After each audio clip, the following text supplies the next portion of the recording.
We are African, and we happen to be in America. We're not American. We are people who formerly were Africans who were kidnapped and brought to America.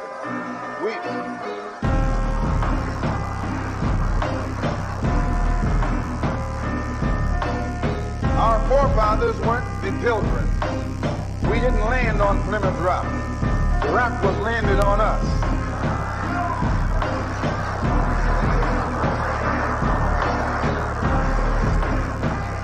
We were brought here against our will.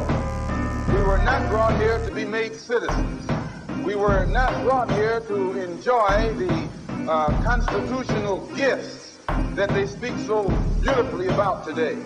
Because we weren't brought here to be made citizens today, now that we've become awakened to some degree and we begin to ask for those things which they say are supposedly for Americans, they look upon us with hostility and unfriendliness. Oh, now Sheikh of the Street, what's good, family? Welcome back to Real Spit Television, an intersection of culture and consciousness. Look, always new people, original ideas. Today I have my co-host Alonna Jay with me. What's up, y'all? How y'all doing? And I always let the guests introduce themselves. So, sister, please, what's going on? I'm good. So my name is Kareemah Hanifa. What do I say? I'm just happy to be here on today. You know, it's truly an honor to be present on today. Facts. So I guess she's leaving all the juicy info for the interview, which I appreciate. Okay, so as you know, re-entry is real important to me. It's not just real important to me, it's a fact of my life. So as of like right now, I've been out of prison for about 2.5 years after 13 years incarceration. So just people coming from prison and re-entering society, I don't think like the average person that have been in prison really understands the culture shock. You know what I'm saying? A lot of people just say, oh, you grew up out here, or, you know, you only did so much. No, it's like a whole different world. Mm-hmm. You know, so Kareemah works with IMAN Atlanta, you know what I'm saying, which is a re-entry project here in Atlanta, Georgia. And I'm a big fan of their work. I follow their work. So it's personally an honor for me to have you on the show. So, but your personal story interests me also. So, just tell me about your childhood. Where you from? How'd you grow up? You know what I'm saying? All right. So, I was born in Charleston, South Carolina, right? Okay.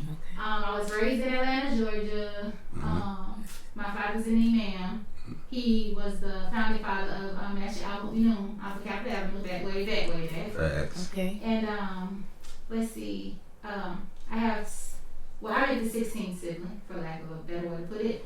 What was my life like growing up? Fun. I spent a lot of time at the masjid, on the roof of the masjid, running behind the masjid, running through the masjid. My early childhood was like Sister Clara Muhammad. And then later on, I ended up living in Senegal, Medina College, for a bit of my childhood. Went there to become a Hafiz, but it didn't work out that way. That's another story. And so came back, and there was a culture shock, right? From being raised Muslim and living in a Muslim country and coming back and going to public school. So the kids was like, oh, you African? Because I got on my keyboard. And I'm like, no, I'm American. Well, where'd you come from? I just came from Africa. Oh, you're African booty scratch. So it's like, oh, they picking at me, right? Yeah. So like just trying to figure out where I belong in the public school system and like just trying to find my way. Slowly like led me to the streets. Okay. Like that exposure of like going to private school and wearing this yellow and green uniform to kids wearing like little bitty skirts and little bitty shirts and no keyboards and no kufis. So it's like, just trying to fit in. And then finding myself like displaying a behavior that I had previously displayed. But just like, it's kind of like, when you're young, and this is like a culture thing, right? So, like black people don't talk back to their parents for real, not back in the day. Right. You get killed. For real. But you go to school with these little Caucasian kids, and they tell their mama, whatever, shut up, right? Right. You be like, well, I'm gonna try that when I get home. Right. Yeah. And you go To home my and you be sister. like, right. But you even think you're gonna be like, whatever, and your mama just slap you to the floor, right? So it's like that culture shock, like seeing this new behavior. Oh yeah. And then like coming up in a Muslim family, in a Muslim environment, where like it was very strict, we were very respectful, we were taught to be respectful, there was a lot of discipline, and then seeing these bad kids, and then like, oh, I want to see, can I get with that? So that was a culture shock. Right. Okay. So like, I'm really interested in, because our childhoods are very similar. I grew up in the masjid, Kareemah Muhammad, go on. Yeah, okay, and for those who don't know, the masjid is the place of worship for Muslims. It's the equivalent of a church. Right. Yeah. So I was, in my early childhood, I was a church kid. Okay. Basically, a masjid kid. Right. You I know. was a PK, the preacher kid. Oh yeah, you were. Yeah. So, and then I chose the streets. Right. So I always am interested in people's entryway into the streets, because we all come in different. You got people in the streets that may come from a broken home, but the reality, like I told a lot of guys in prison, let's stop living this myth like everybody in the streets come from single family homes and their partner, their parents on drugs. No, you have people in the streets that actually come from good homes. Right. Coming back from Senegal, and this culture shock, did you feel as if you had to basically go harder to fit in, or did you just find yourself going hard as far as the persona that you became? So I felt like I had to go harder to fit in, but also I felt in my mind, if I could survive in a third world country, Right. and like really survive and make it back, like I could live anywhere. Okay. So like Yeah. living in Senegal to an extent was kind of like a war zone, like emotionally, not being around family, not really knowing the people that I was living with, right? And so what happened was, I started feeling like if I could survive this, I could survive anything. So it was not I didn't feel estranged in the streets where like you know you in high school, you go to a house party, you get there and you only know one person. But you have been in Senegal before. Right. So it's not a problem for me to be like dapping it up with people like, oh, what's up? Hey, I don't know. Yeah. Like I don't know you, but you used to be outside. Now I've gone when I was younger. One time, my grandfather, he's Muslim. Okay. And he took me to the mosque. Okay. And so I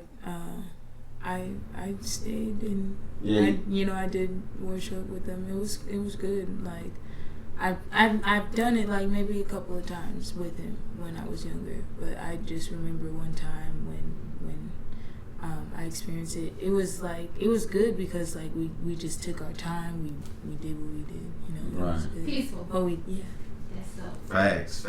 So look, before we go any further, I don't want nobody to get mad. I'm talking about my sponsors. I had to shout my sponsors out. Gotta shout my sponsors out. Gotta give them sponsors they shout out. The rent paid. Sure. So look, first and foremost, I gotta give a shout out to RTG Printing, Ready to Go Printing. My guys Hodge and Mooley. They do all my merch, Shake of the Street shirts, this RTG hat.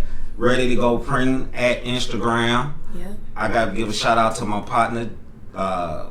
His name, he done changed his name on me so many times. Jelani to Johnny, what's good? What's Faith up? Family Funds, F-Life. F-Life. Go check them out on Instagram, Faith Family Funds, clothing line. Yeah. My brother Akil, HBN, Hustler by Nature. Yeah, for the one. Check still definitely if you haven't, go check the episode out.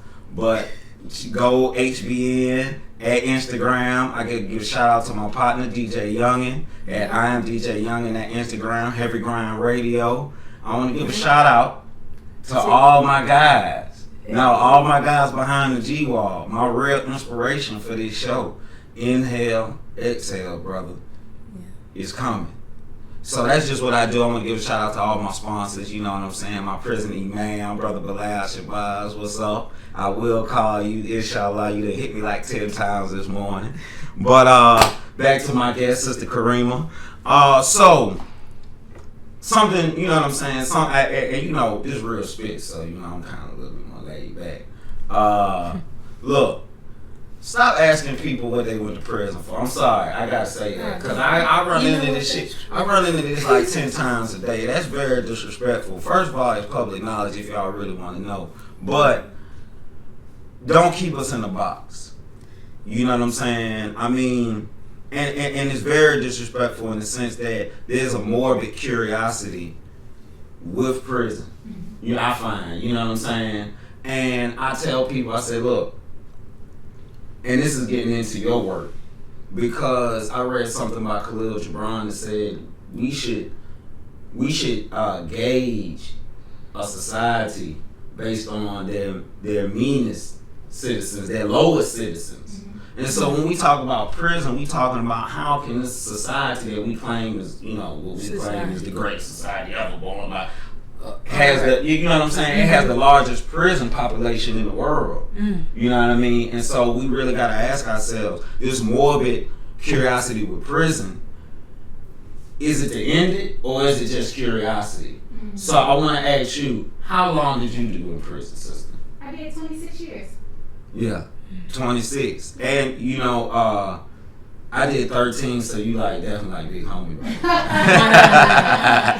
You big homies that the OG in the house. I was gonna say, because I wanted to slip my mind. Yeah. You know, in prison, just like in the streets, you got rules. In prison, you got rules, and you don't ask people what they in prison. Facts. Like that's unethical. Like that's uncouth. Like, why would you ask somebody that? And it's so crazy because in the county jail, did nobody do Nobody. In prison, Everybody in your business. Like, bro, come on. Yeah. You know, so 26 years in prison. Now, of course, without saying that's a long time. I'm just adding this question I had written down, so it sounds fun. Three lessons. 3 life lessons. I know it's so many, but 3, if you had to choose 3 life lessons that you learned in prison that you'll take with you forever, what would they be? So one would definitely be that you take you everywhere you go. Oh, dang. I met some young people while I was incarcerated who like would participate in some really reckless behavior. Yeah. And I'd be like, listen, baby, you know, you need to slow down.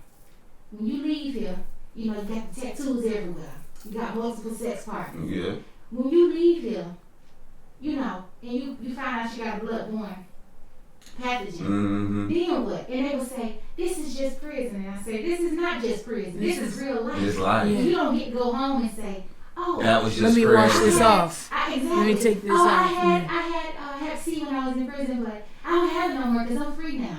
Or I used to have herpes, but that was just in prison. Yeah. I don't have it anymore. Yeah, no. You take you everywhere you go, right? And it's just not physically. It's That's spiritually. mentally. That's spiritually. That's when it comes to compassion. Right. When it comes to flourishing. When it comes to nourishing yourself and nourishing other people, you take you everywhere you go. That's lesson 1. Yeah. Okay. Second lesson. Prison is just another circumstance in life. It's no different than if you went to Afghanistan to do the blood. Went to Mars to work for NASA. What else would take you away from your family? The oil rig that you spend. You gotta go live 30 years on the oil rig. Just different situations that separate you from the people that you love. It's just another situation. As long as you're alive, you have a moral responsibility to still be kind to people, to be compassionate, show compassion to people, and to put forth your best. So when I was in prison, I had a life sentence. Matter of fact, I had 2 consecutive life sentences. I wasn't never supposed to come out. The judge said, I sentence you to life for your natural life. And so at some point, I felt like I wasn't ever coming out. And I began to lose hope. But then I had a wake-up call, and the wake-up call was, okay, you know who you are. We tend to hold on to our moral compasses. However you was raised, whatever good your mama, your grandmama, your granddaddy put into you, save me. It come back, right? And that's what teaches you what you should and shouldn't be doing. You say, what would Jesus do? What would Muhammad do? No. What would my mama do? For real. What would my grandmama say? That's what. In the middle of the night, when you're in a bad situation, and you don't know what to do and how to respond, you gotta tap in to your ancestors. Exactly. Like, what you're supposed to be doing when you need positive guidance, right? Yeah. And so you use that moral compass, and you say, I said, it don't matter where I'm at, I'm gonna be a good person. You know, I say I'm a good person, right? You say you're a good person. You say you get somebody's shirt off your back. But prison will change that. If you let the negativity get in your spirit. They will change that, right? Yeah. So you gotta figure out a way to keep your good. Mm-hmm. And the way that you keep your good is by giving it away. Exactly. By showing people Right. kindness, compassion, love, mercy, right? Yes. And so when we think about being in prison and whether you're gonna get out or not, if you're good, you're good. Yeah. Being a good person, having a good soul, a good spirit, it's not conditional. Mm-hmm. It's like It's you gotta either you prune it. are or you ain't. Right. It's not if they let me go. Right. I was likely. If they grant me parole, I'm gonna do this. Mm-hmm. Oh, they denied me, I'm gonna do this. Right. You see that every day. Soon dudes get denied. Everything. They going They crazy. start with phones, the You fights, feel the me? shakes, the- Everything. Right. So that would be the second thing. So incorporated into that is, I would have to say the strongest lesson that I learned was, you ready? Your mother is always right. Always. Everything Always. my mama ever told me about, warned me about, She right. she was right. Every person, she was like, don't even like for you. Right. She was right. Don't tell people your business. They gonna use it against you. She You right. ever pay attention, you know you get some good news and you want to show somebody, and next thing you know you got folk hating on you. Mm-hmm. Right. Cause you got some good news. Mm-hmm. Oh, he think he getting out early. Well, look, I know when you got that life sentence turned over, you had to hold them cards so close to your chest. Listen, people was coming up to me saying, I heard, and I was like, What you talking about? huh? You heard what? You feel me? And then when it was even time to go, I still was just like, Let me sneak on up out yes, and I had You got to someone sometimes. that told me, you told somebody you was leaving? On my job, I was supervisor at the transition center. Mm-hmm. I went to the halfway house. So the halfway house is like you being locked in. Right. At night, you go to work during the day. Right. You still locked up, but it's like a couple hours out, couple hours Yeah, in Alabama they call it work release. That's what it is. Mm-hmm. When we say halfway house transitions and work release, it's the same thing. And so I was a line manager, and I told the plant manager, I said, look, you need to find somebody else to train because I'm about to go. He tells the employee director at the transition center because I didn't even want them to know. Right. So the lady called me down one day. She said, you told somebody you was leaving? I'm like, huh? She said, you told somebody you was leaving? I said, yeah. She said, why? I said, because I am. She said, no, you're not. You're not leaving till you're gone. She said, you have a life sentence.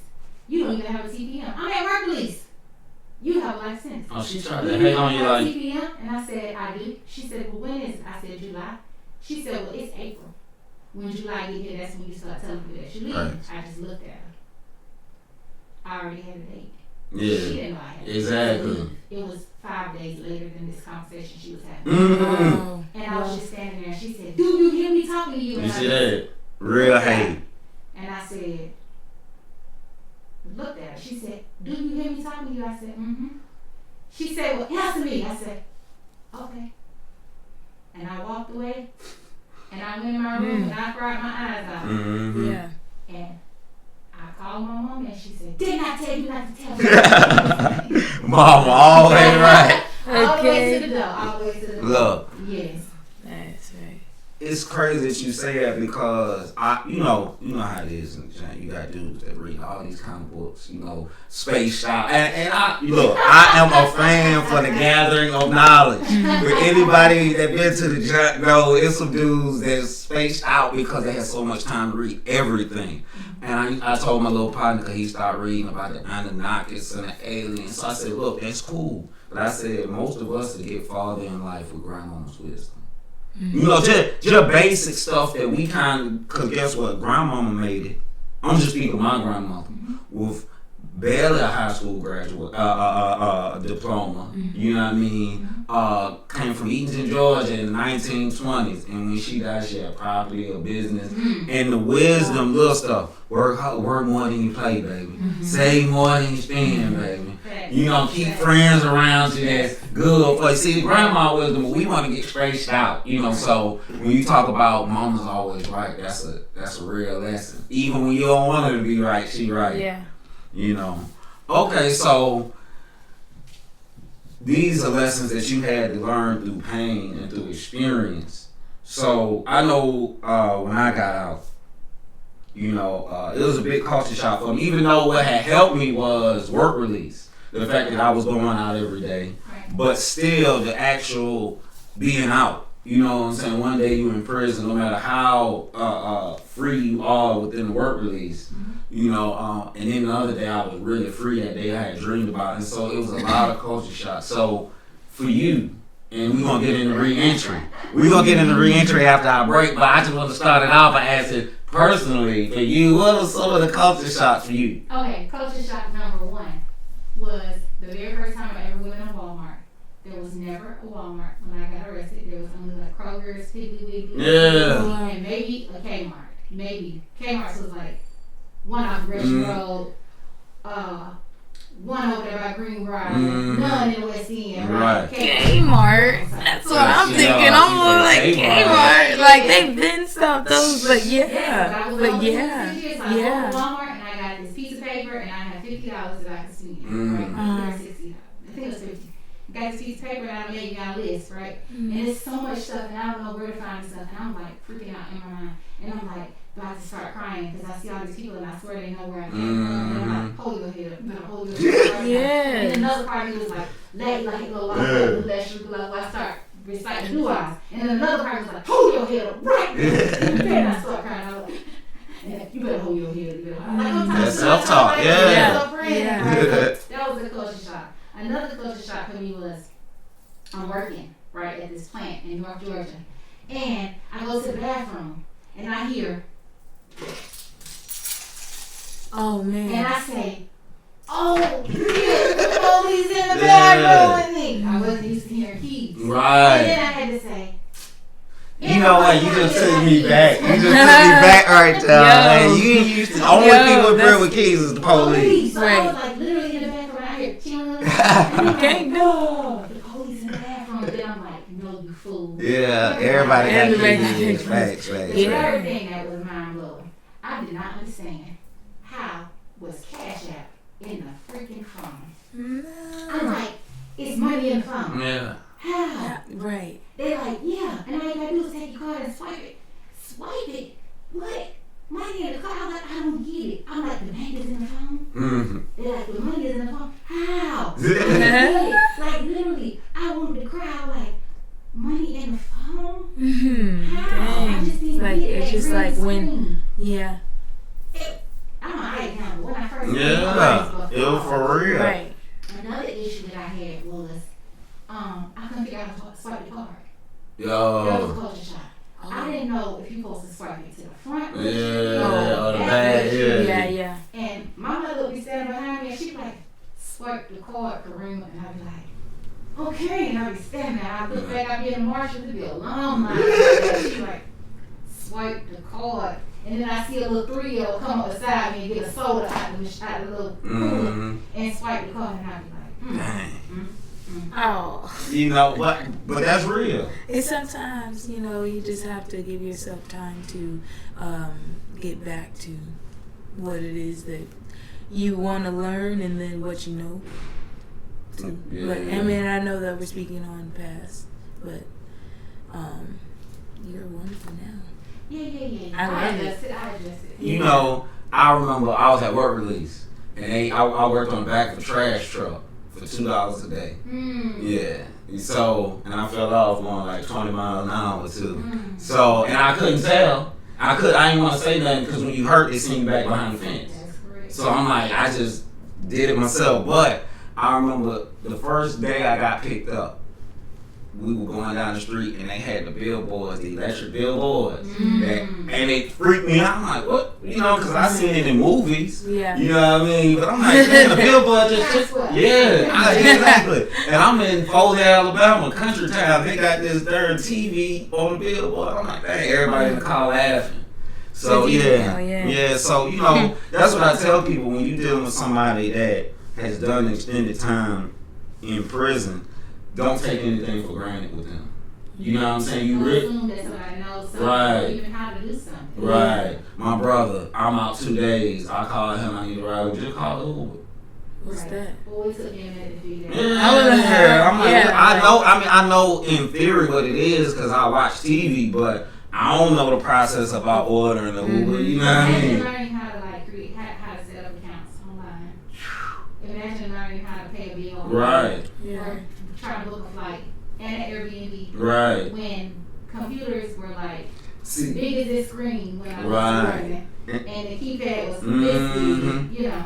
And that's the thing I was about to say. See, the difference between 13 years and 26 years is at least now some technology was totally new, but a lot of technology was just way advanced. Whereas 26 technology in the world we don't realize, but technology goes so fast that 26 years technology is on a whole new, like you said, computers. I remember when I left, you still was paying 2 cents for a text.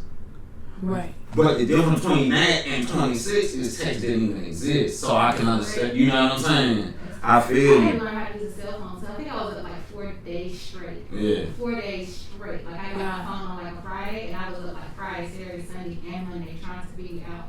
Like what is how to? And the most embarrassing part was like these alerts kept popping up on my phone that says like your account has been hacked, and if you don't respond right now, your You know it's spam. Yeah. Like, called my sister, like, and she's a flight attendant. She's like in France somewhere, and I'm like, I'm sorry.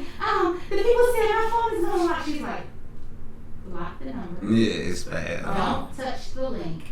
It's spam. Oh my God. No, I thought it was coming. You scammers! Y'all getting over one dude fresh out of prison, man. Y'all need to stop that. Stop your scamming. But look, so we about to go in for break for a quick second. You know what I mean? Definitely be back. I got my co-host Alonna Jay. My guest is the Kareemah Hanifa on the Sheikh of the Streets. This is Real Spit, and we'll be back when you were young, they told you you could be anything in life. And you said, I want to be a doctor, I want to be a police. But then the hood happened. Then the gangs happened. Then the weed happened. Then the pussy happened. Then the money happened. Then the guns happened. You hear me? And now you just looking for a way out. You hear me?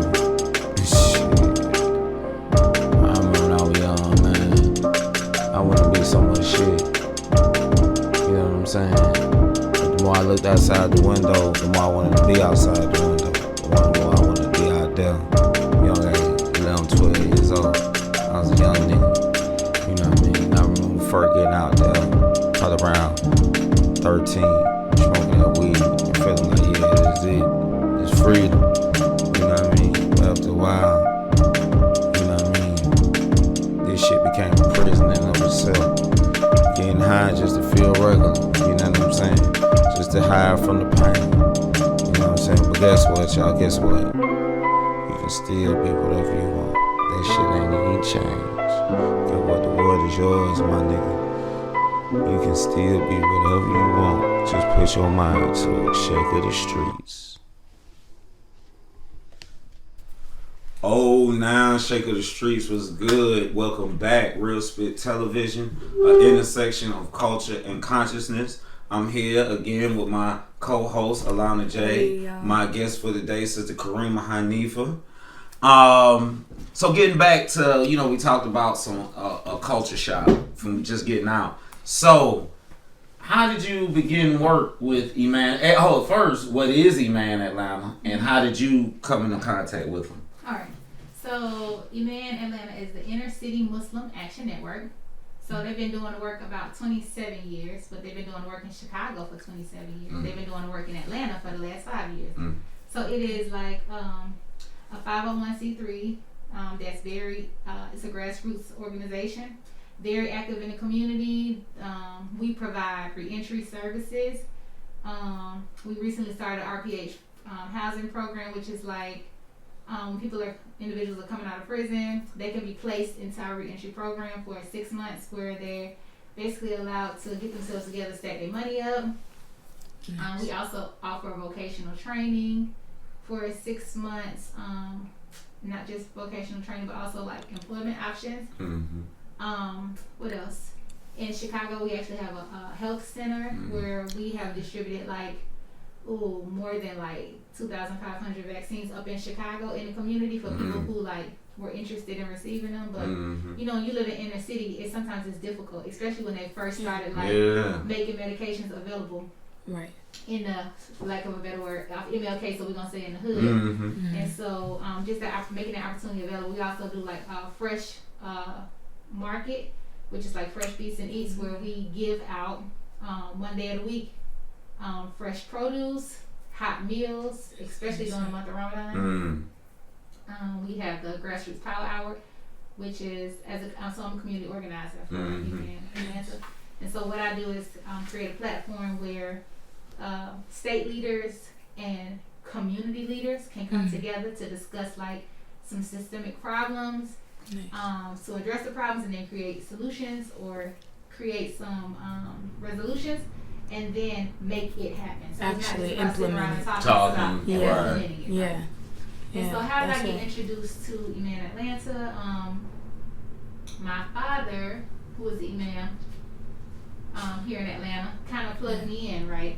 And so while I was in prison, I was working on my positive human development and social change degree, right, through Life University. And when I was released, I went on to complete. Well, I haven't completed. I completed my associates. I'm actually working on my bachelor's now.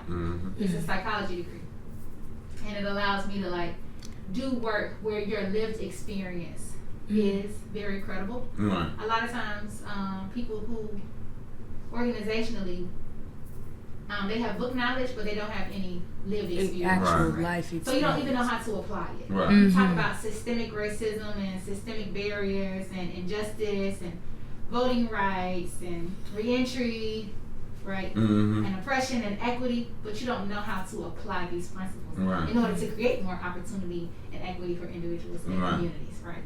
So my college degree paired with my lived experience of being a for 6 years is what opened the door for me to become the community organizer. I think that's a shoe, man. That's dope.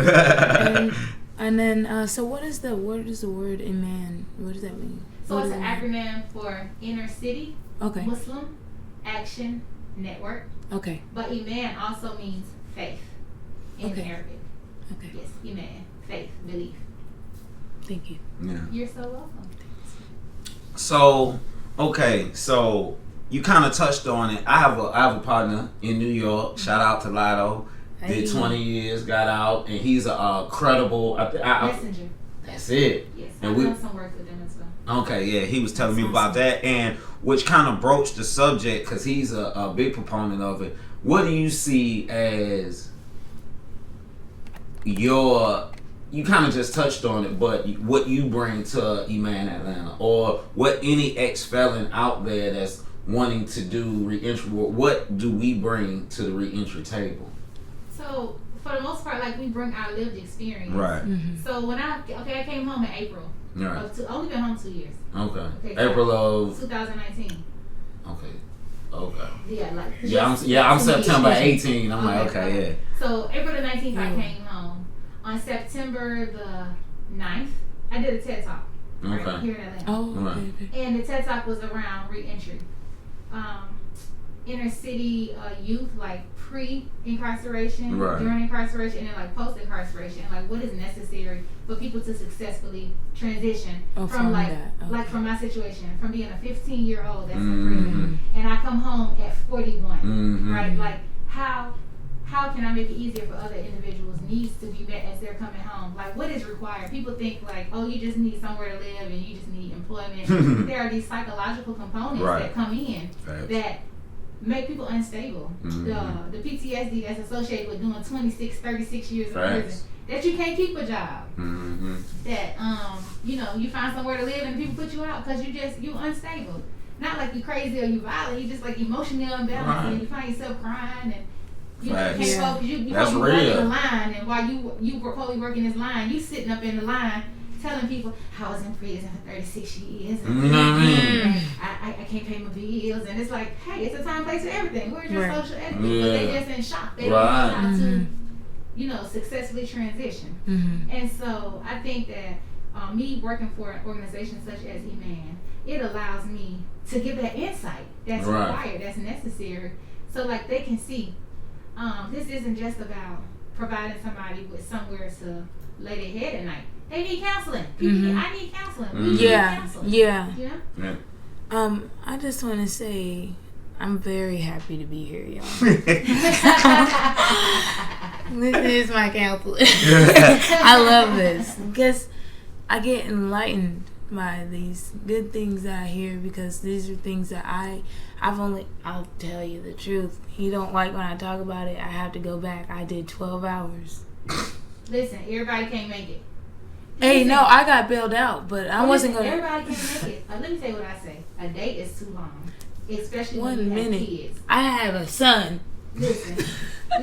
Cut that. One date is too long, right? Because let me tell you something. I always crack jokes with my family members. I be like, telling my mama, honey, you wouldn't have made it because you high maintenance. And you wouldn't have made it because you wouldn't have made it at the holding cell. Yeah. Right. You went on and just hung yourself up in the vent. That's what I be telling my cousin, like, honey, you wouldn't have made it. Oh, man. And you, the first eyelash that fell off, you wouldn't have made it either because you're just too high maintenance. You know, that struggle is not for everybody. Right. It's not for everybody. Right. So, but I know that even before, I could use some of that guidance, that counseling type of thing. So after, it's like, okay, I only did that a little bit of time, but as far as what we're talking, bigger picture, bigger things, you know, to have that, to have as a resource where you could fall back on that and say, okay, well, if I don't have nowhere else to turn to, I don't have no money for that actual service, within that profession, we can go and get some love and compassion with this as well, with IMAN Atlanta, and grow with y'all, you know. And it's a great team too. Mm-hmm. And we like do stuff with the youth. It's That's just like what I literally like. Community based services. Like the reentry, the feeding in the community, the advocacy work, the criminal justice reform. Like it's a holistic. So we don't want to just deal with the person that was in prison, but we want to meet the needs of the mother and the grandmother and the kids and the neighbors, because we want our communities to be safe and feel safe. You know? And in the end, you know, the felon is just a product of the community, and they have to go back to the community. So working on him without helping the family, you know what I'm saying? The whole community. Right. It's a holistic. Right. Holistic means everything included. Because prison, especially within the black community, is a community problem. It affects everybody. I think about my son who was 5 months when I got locked up, you know, and his mother, and my mother, you know what I'm saying? So it's a community issue. So you have a new initiative. Mm-hmm. Y'all have a new initiative called Taxation. No taxation without representation. Let's make sure we run it across the bottom of the screen. Facts. All right. About it. Facts. All right. So this is where I just get lit because I am directly impacted by this issue. So I just get super excited. Sure. Okay. So the No Taxation Without Representation campaign kicked off a little over a year ago, like officially and formally, right? And so there are 266,000 individuals in the state of Georgia who pay taxes. When you buy a car, every year you have to pay taxes. If you own property, every year you have to pay taxes. Every time you go in the store and buy a candy bar, you got to pay taxes. Right. No Taxation Without Representation says that if I am forced to pay taxes, I should have the right to decide who my leadership is, who the governor is, who the president is, who the mayor is, who the city councilman is, right? I.e. the whole American Revolution. The whole go ahead. American Revolution. Right. Let's keep it real. You feel me? Okay. Now y'all listen up. Here we go. Let's keep it 100. That is such a threat with the vote. Yes. Yeah. The people who run this country, I don't want to point out a specific race. The people who run this country are threatened by the vote. A little piece of paper that you mark and drop it in a box is a threat to the democracy of this country. Mm-hmm. Right, for sure. So there are 266,000 people who can't vote because they're on probation or parole in the state of Georgia. Wow, and just that. That's a whole But when they do the census report, they count you. They count you. That's how places like Perry, Georgia, and Macon, Georgia, and Jackson, Georgia, where don't nobody live out there but the cows and the inmates, all of a sudden the cities blow up overnight. They got mall strips and marshals and hotels and gas stations because they are counting the inmates Hold up. They counting the people that still locked up as constituents? Yeah. Those are the Everybody people. is counted for the census report. Yeah, that's the. So if you got Jackson That's how they've State been Prison, manipulating. and they got 1,700. Right. They got 1,700 inmates in this prison.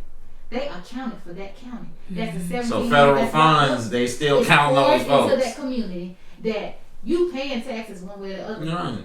They jack up the prices on everything, so you being taxed. Right. Mm-hmm. When you are released, you gotta pay taxes, but you're not allowed to vote.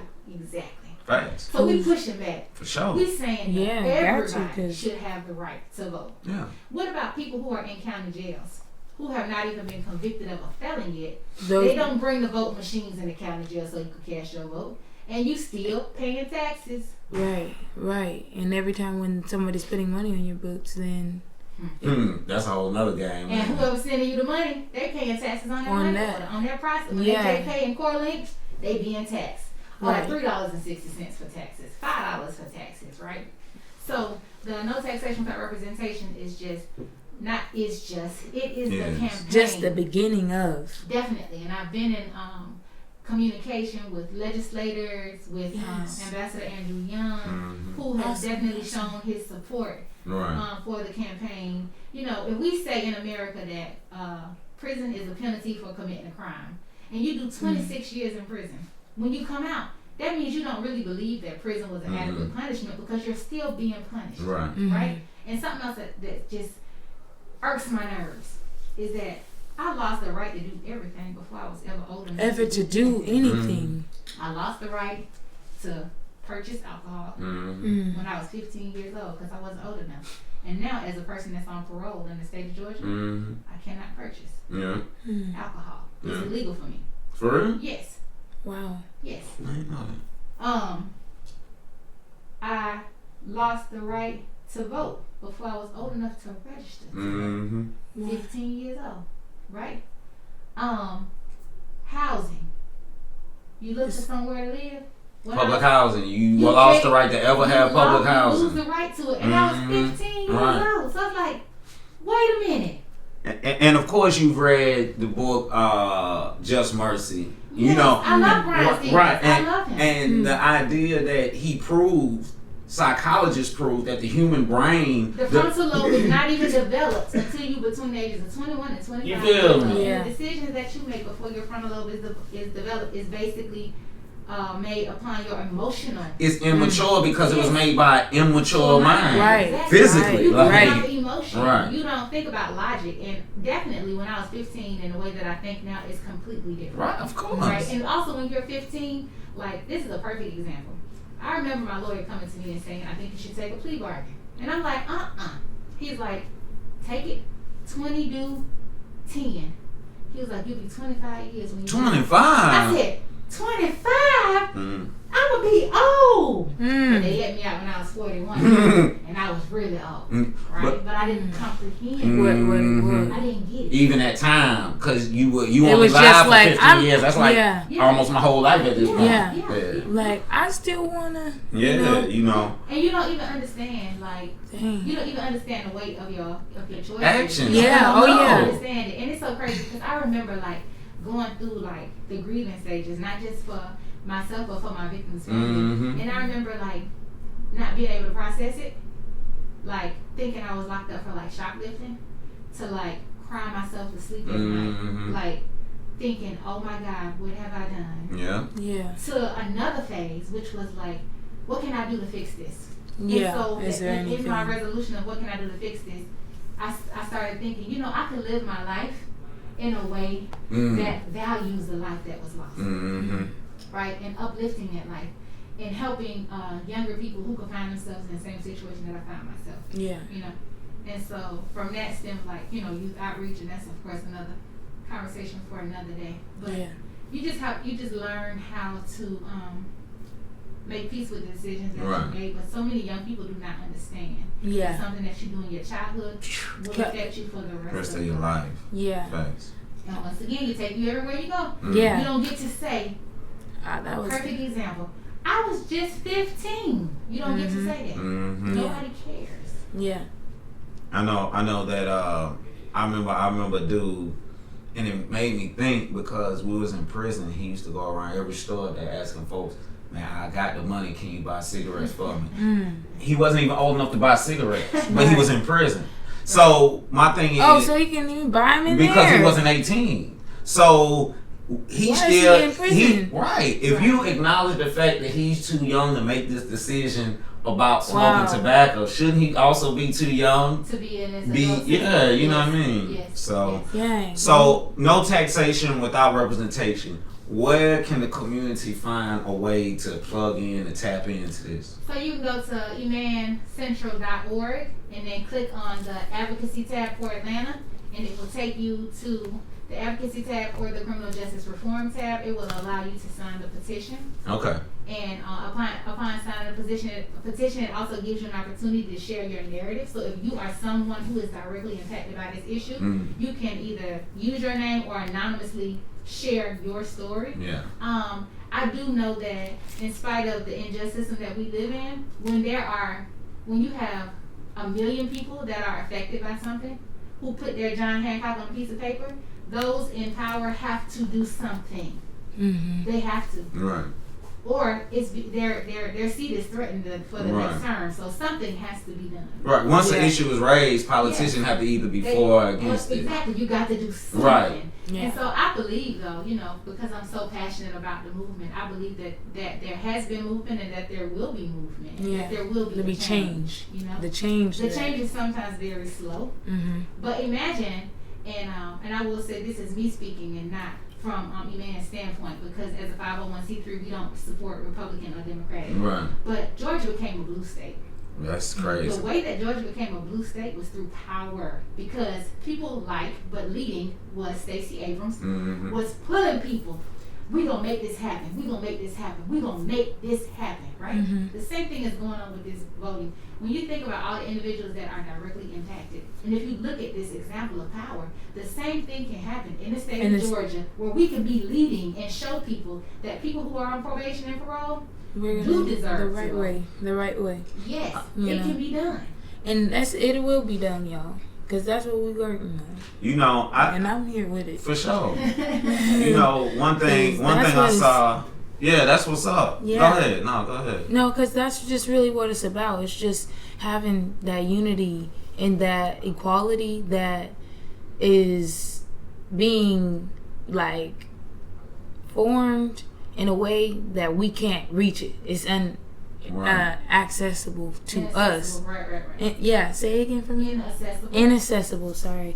To a lot of minority and just to poor people, right. Ex-inmates, stuff like that. So, correction, just keeping the progress and keeping it going and really demanding what it is that is right. And justice equity. And And something that's so strange, but it is so true. People perform better when they believe that they are actively enrolled in the community that they live in.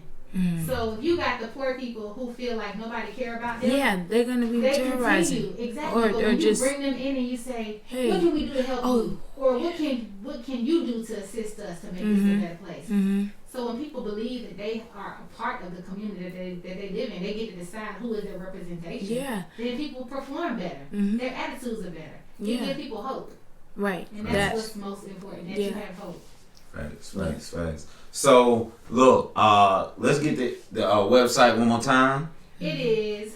I'm going to put it, it's coming across the screen, but I just want to... It is www.imancentral.org. All right. Okay, so definitely check on that, not just for the no taxation without representation campaign, but for the many services that you all offer. Yes. So, look, it's been, I feel like we just scraped the tip of the iceberg. Yeah. But it was definitely a educational show, because just to be real, we got shows. I have my partners in here. We might talk about rap music. We get on the Atlanta tip, but we want to give entertainment. We want to, even though we chill and we trip out, we also want to be empowered. We also want to educate. We also want the children to know that you can be both at the same time. You don't have to exclusively. And I think if there's one thing that I learned from growing up in the man shit, going to prison, running the streets, is that you don't have to be exclusively one way. Meaning that I tell the kids now, I say, just because you listen to rap music, you ain't got to be a thug. Right. You know what I mean? Just because you watch WWE, you don't have to wrestle. That is correct. You know what I'm saying? So it's glad that you came, brought balance to the show. Yes. We enjoy you. Always are welcome to come back. Oh, thank you. You know what I'm saying? Shout out to IMAN Atlanta. Yes. You know what I mean? One link. Yes. One chain. Yes. We're going to get it done. That's and so hopefully, God willing, we wish you all the success for IMAN Atlanta. For no taxation without representation, for you in your journey, in your climb. We rooting for you here at Real Spit Television. Yes. And so this is Real Spit. This is Alonna Jay. Sister out. Kareemah Hanifa. I'm Sheikh of the Street. We'll see you next time. Now. We'll holler at you. All right, y'all. Stay safe, stay blessed.